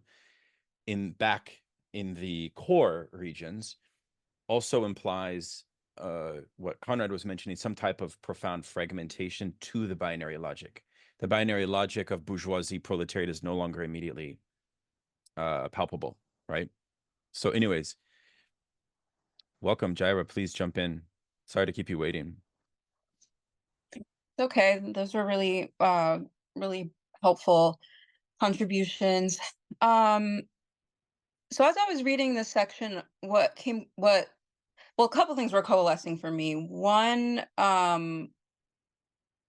was remembering the Battle of Seattle and the World Trade Organization protests that took place in 1993, I think, and how really that was one of the first times that in kind of modern history, this attempt at shaping global politics that united the working class. There was, I mean, a real strong presence of particularly union organization, a lot of Black-led unions in the Pacific Northwest, which is pretty rare, but many were at the front seat at the tables in terms of really shaping a lot of this narrative of like, what does it mean for example, an organization like the World Trade Organization to exist and to be able to, in effect, create major policies in such an anti-democratic way that were directly going to affect the working classes to such an extreme extent. And it was one of the first times that you really saw this global movement, introducing people like Vandana Shiva to the table that were that we're really taking a lot of real estate in terms of determining like what the agenda was going to be for the international solidarity movements of the time. And so this was also, where we saw a lot of the extent of the police repression tactics, the brutality of them rather, that we see now really start to take shape in terms of a lot of even the tactics that were being used. A lot of these narratives around like the outside agitators, or that there's always this like small amount of angry anarchists that just want to come and like fuck shit up, but don't actually have an imperative for anything that they're doing. And it's now that we're as I'm sure everyone saw today, the whole tariff conversation where Mexico, similar to what Brendan was saying, Mexico is now firing back at the United States, and Trump's kind of dialogues around how he's characterizing how he wants trade to look, and he's going to be this like strong man that's really going to implement these new trade policies, which again is just harkening back to this idea that like there's so little influence that the working class can really wield on this level of sorry, I'm like also trying to read this at the same time, in terms of the scope of impact. And I was also thinking about NAFTA, which was passed a year later, and NAFTA was followed WTO guidelines. It wasn't necessarily part and parcel with the WTO's like the agenda that they passed when they met in Seattle, but NAFTA was a year after, and really was what, for me, I was able to really draw a close analysis in terms of like, for example, the issue of femicide, which really, femicide is now a legally recognized category. And I know, as Mtume was saying, it is very complicated because now the state has in turn absolutely used this social category to wage its own level of war against women. But the whole point of femicide was like, we need to address the fact that as soon as NAFTA got these sweatshops being built on the US-Mexico border, and really kind of created this labor regime that was impossible to regulate because it was being regulated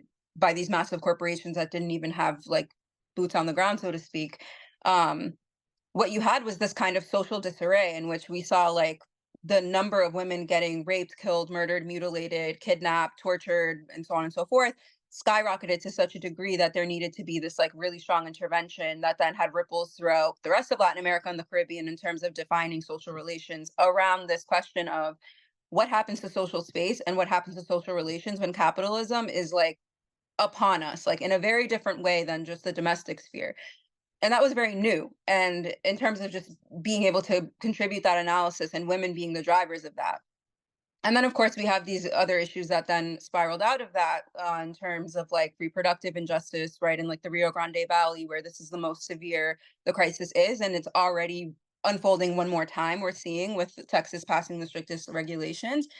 So, I mean, I like how he narrated these three kind of species and genuses, like it really, at least to me, it felt very, very, very close to the reality of how these things played out as soon as globalization really took hold and really had its hands really deep in terms of what this new era was going to look like, because people did have strong contestations against globalization and against free trade, as we also read in these chapters. But at the time, the debate, particularly on the left, was very much concerned with the question of, are we also depriving, or rather, I'll say part of the narrative that was being shopped was like, are we depriving these states of the ability to develop their own economies on their own terms by being integrated into the global market?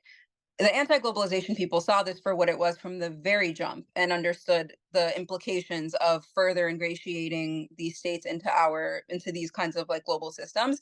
But the other side was just very convincing in terms of the idea that like we are creating opportunity for Mexicans to have jobs working at the Coca-Cola factory, and whatever. And then the social consequences just like erupted in a way that many people assumed would, but also was unprecedented and now has like shaped, things well into the future. So yeah, I'm really curious how much of that we're going to see replicated with the Trump administration, just in terms of like, we're not really having this debate, like the globalization debate, I think is generally kind of dead. Like, I don't think anyone's really going to revive that question of whether or not free trade is like, the thing. But that's also a consideration, for the working class if we do have any interest in that, or rather anybody that's organizing alongside the working class as well. But there was something else I was going to say. Oh yeah, I mentioned last time we met that I was in this meeting of various groups that are working at the intersection of climate and militarism, and everybody's kind of agenda and priority is like, how do we continue, or rather, how do we reinstate this narrative of like the ruling classes like are just gutting all social infrastructure for the sake of financing the Pentagon, which has absolutely no transparency. They fail their audit every year. They're just like, it's ridiculous. But where are they going with this? Oh yeah, there was this conversation around like, how do we support immigrants as a community right now? Like, this is a very vulnerable community. How are we all gonna like address this issue? And it occurred to me that and this kind of also was coming up for me as I was reading the section, how much like moral relativism was kept coming up for me, just in terms of like how people are or aren't organizing themselves and across what lines and how, and particularly around this issue with like internationalism, because I always see, and I think someone said to you even the other day, I saw in your reply, someone said that you're virtue signaling because you have like the free Gaza thing. And that really made me laugh, because it's like, I mean, whatever, I'm not even going to get into that turn of phrase either, but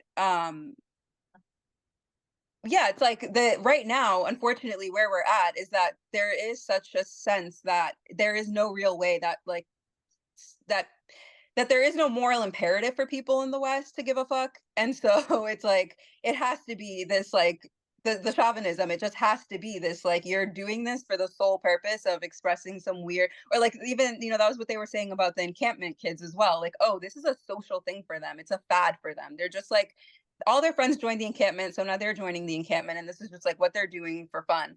And when I was thinking about this in regards to like what we have to an extent, like the argument around refugees and asylum seekers has been decimated. Like, people do not really resonate anymore with this idea that our doors need to be open for these really poor, struggling people. And there is no broad coalition that's saying like, let's advance the right to mobility for all people on the grounds of, whatever, economic justice, however you want to frame it.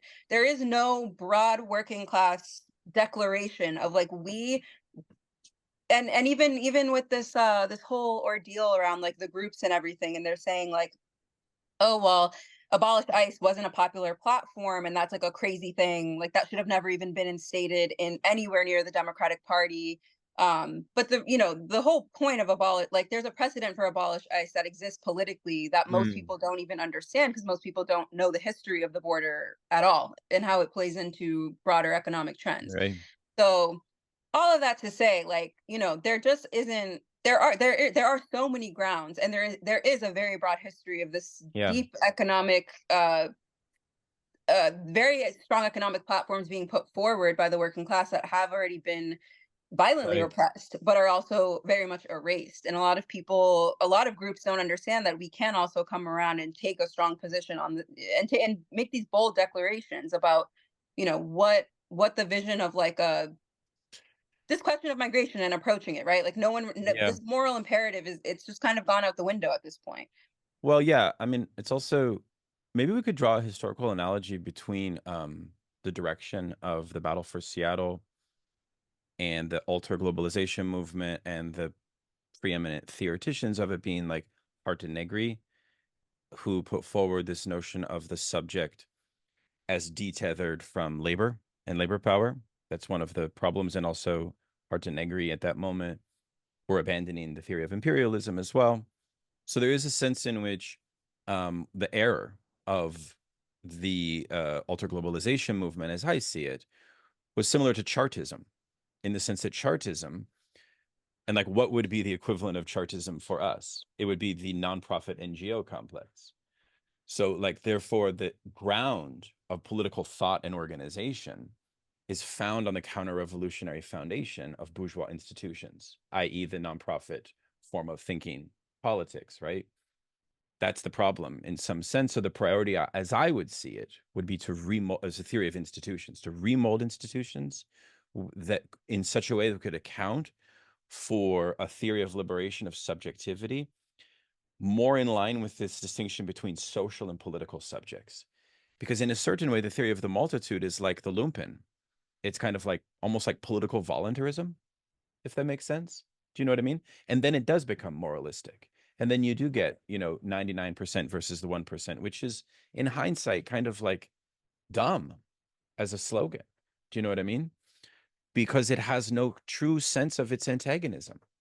Like it's therefore incapable of locating the true ground of its antagonism. So therefore it's like to multiplicity. It's not even approaching the locus of the struggle where we're finally able to see it in its two-ness. But again, I don't want to say that the binary theory is somehow like to be privileged. It's just I think a moment of the appearance of collective class struggle that gives the proletariat a certain advantage of action. That's how I think about the binary thing myself. Let's go to Noah and then Conrad, and then we'll close. Sorry for keeping you guys long.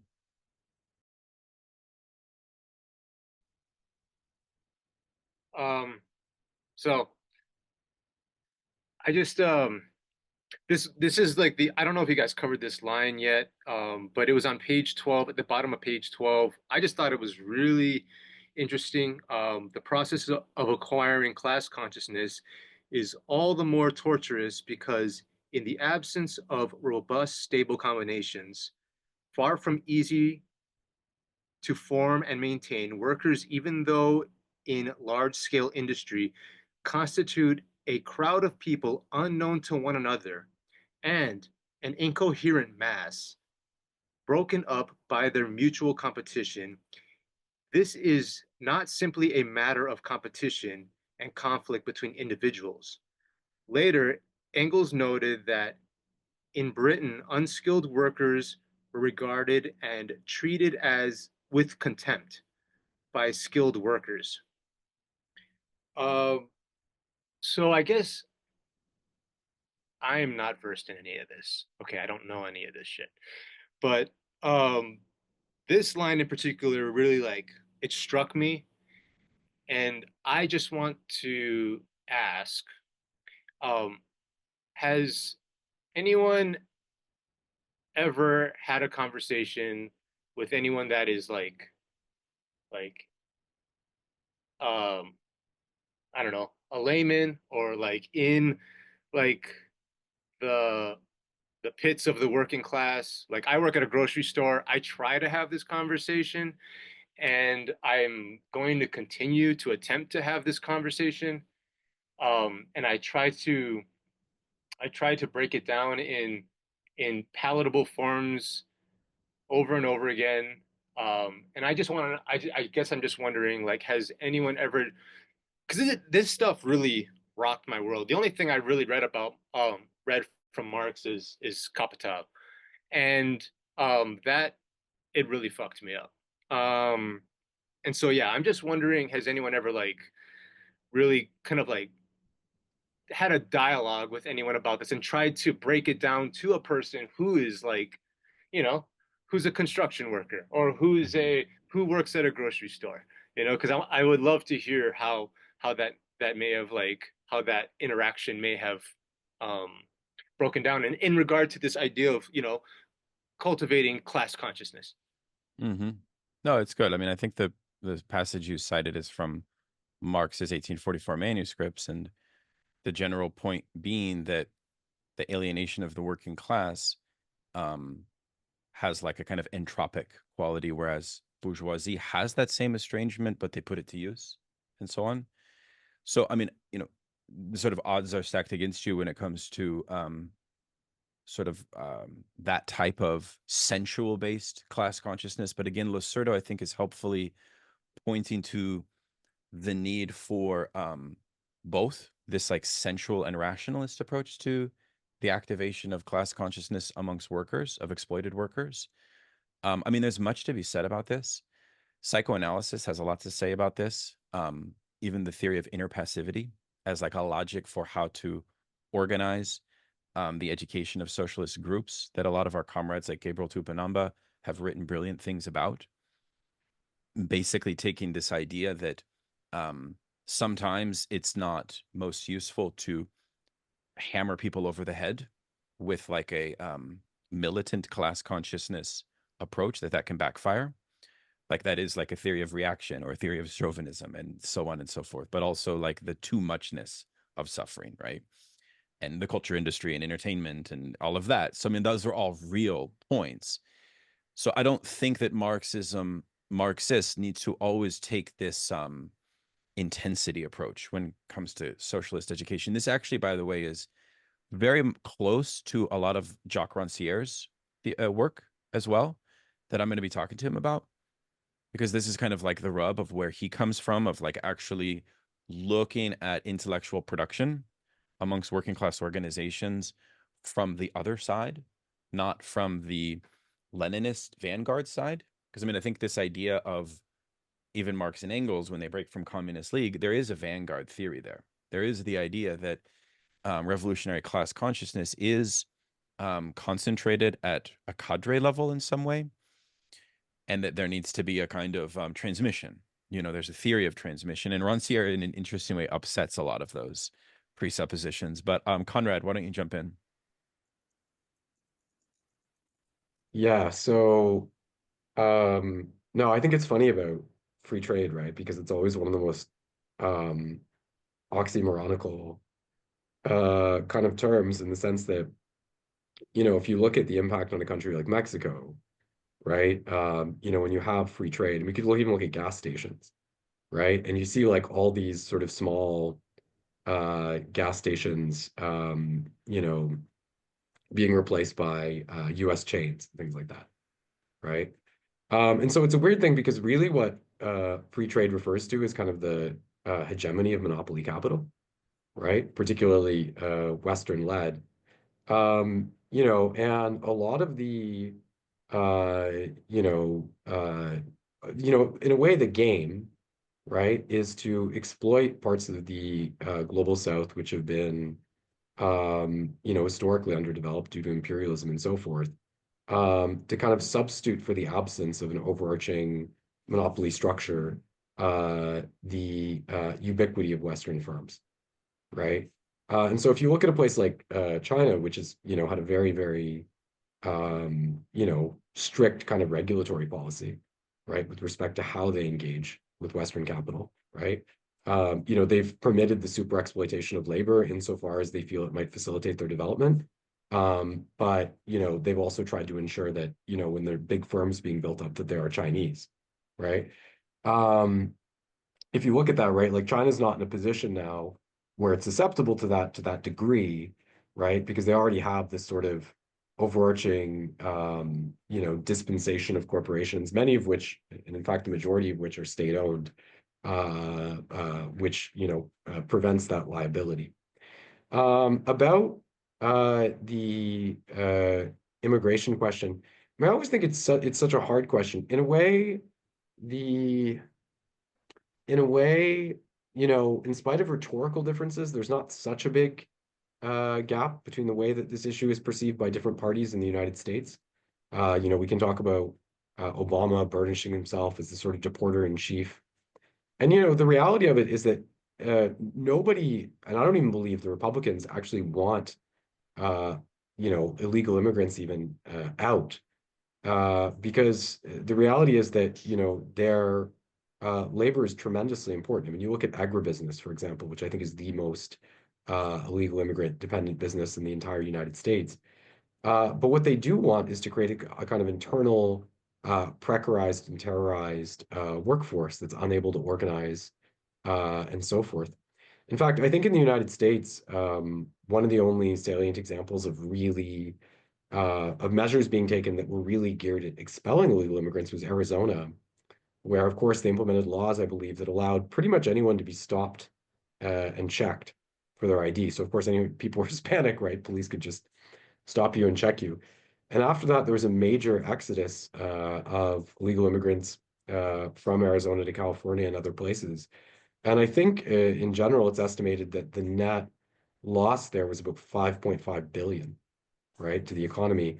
And what we saw is that, capitalist corporations generally weren't willing to actually raise wages to a level where they could have filled these gaps in the workforce, right? Or were unable to owing to the conditions of competition throughout the United States. And instead, there was just a lot of job vacancies, right? We were seeing. But with all this having been said, I just mean to say that I think that it's a hard thing to get into because the contours of the debate are sometimes framed with respect to, you know, expelling immigrants, which I actually don't think, illegal immigrants even, which I actually don't think anyone is going to do, versus, something like open borders, which, I think is really an untenable position in the sense that it would depress the value of labor power so heavily it could never garner mass support.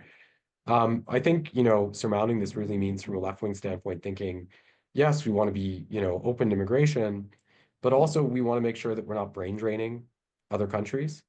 We want to make sure that, the conditions upon which illegal immigration is occurring do not entail, the creation of, again, like an internal terrorized workforce, which of course would have the effect of depressing potentially, the volume of these people being sought by these corporations. We also want to make sure that, it's not being used to cover up for a domestic birth rate, which is depressed because people don't have the money to have children. I mean, it's probably not a coincidence historically that US immigration gets liberalized in the 60s under Johnson, just around the time Roe v. Wade gets passed, right? Because we've seen this in the West where, more and more jobs don't pay people enough, right, to actually have, like a proper family or to have children.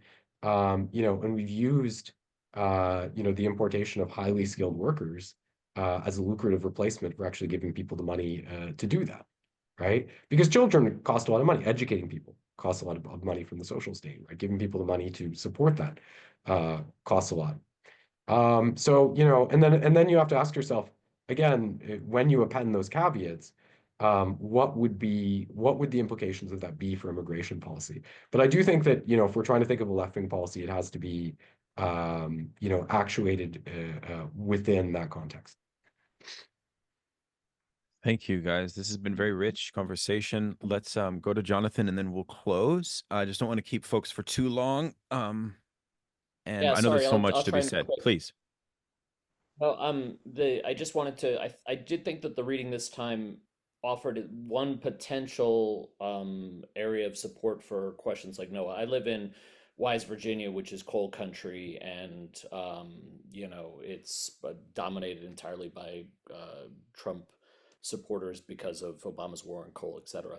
But I thought this reading was useful because insofar as it defined the binary or one form of the binary as oppressor versus oppressed, and then it also at the same time pointed out the multiplicity of groups.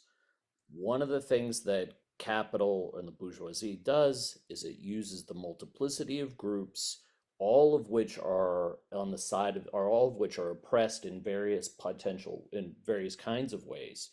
It pits them against each other in various kinds of competition. So it pits women against African Americans. It pits poor against wealthy Black Americans, et cetera, et cetera. And that competition is one of the things that disempowers solidarity. So, in some sense, the recognition, the split between oppressor and oppressed, should allow us to talk about the way that we are in the same boat together. That even though I'm a white man, in some ways, insofar as in whatever way is possible, they will try to, capitalists will try to use my class privileges to break apart solidarities that I might feel with women who are oppressed, with gay people who are oppressed, with African American people who are oppressed, with the working poor who are oppressed. And so I thought that that might be at least one useful element in bringing this to the table. Thank you.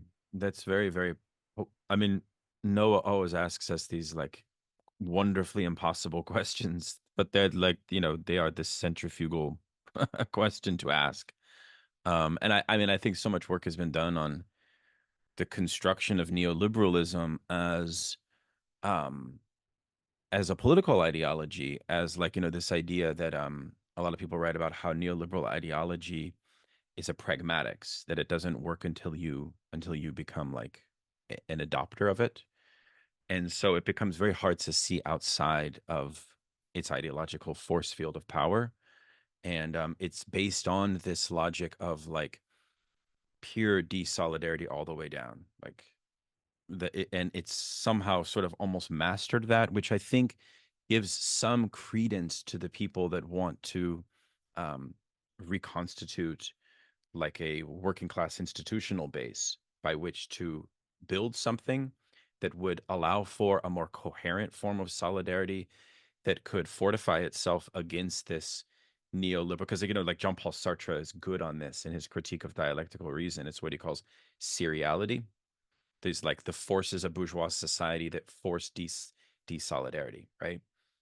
And he kind of gives like a whole account of how this affects groups, affects classes, affects organizations, institutions, and so on. And even Freud in group psychology is also, and Lacan is very good on this same challenge of like, you could say, like the sophistication of bourgeois society has been able to ram through counter-revolutionary conceptions so deeply that it becomes very hard for us to get beyond them, because in some sense they really thrive off of stoking the left in this highly paternalist way. Like, I'm thinking of Portland, Oregon had the most sustained protests for George Floyd, but then I noticed that they all went home when Biden got elected, which signals to me that paternalism of the Democrats, right?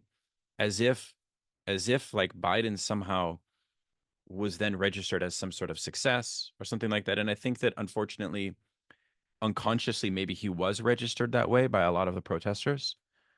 Maybe not. So anyways, happy Thanksgiving to everybody. I hope everybody has a nice little holiday if you're celebrating it. And yeah, we got a bunch of great stuff coming up. I have like Branko Milanovic has this. He's a very good economist. He's going to be on the podcast. Daniel Bessner is coming up, and then Vanessa Wills for an in-person event, and then of course the interview with Roncière. And then we have our Lacan reading group on Sunday if folks are interested in that as well. So all kinds of fun activities going on around here. But all the best, comrades. Peace and solidarity to you all. Thank you for coming tonight. Peace out.